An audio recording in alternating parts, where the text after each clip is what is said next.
Good morning friends, কেমন আছো সবাই? আই হোপ সবাই ভালো আছো। ঘুম থেকে উঠে সব কাজ টাজ করে সোনাকে নিয়ে বেরিয়ে পড়লাম একজনের বাড়িতে। আজ রামনবমীর পুজো, তো সোনাকে ইনভাইট করেছিল, তো সেখানেই আমরা যাচ্ছি।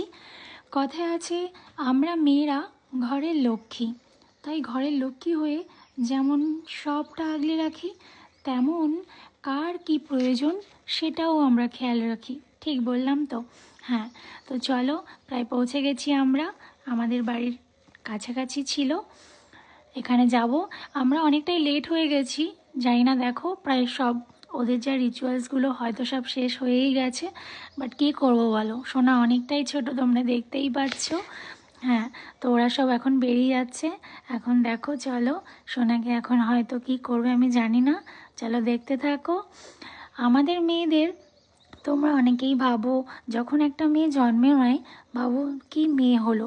বাট কখনো ইমাজিন করেছো আমরা যদি মেয়েরা না থাকতাম তাহলে তোমাদের কি হতো? আমি এটা বলছি, হ্যাঁ, আমাদের মেয়েদের মধ্যে সব রকম ক্ষমতা থাকে।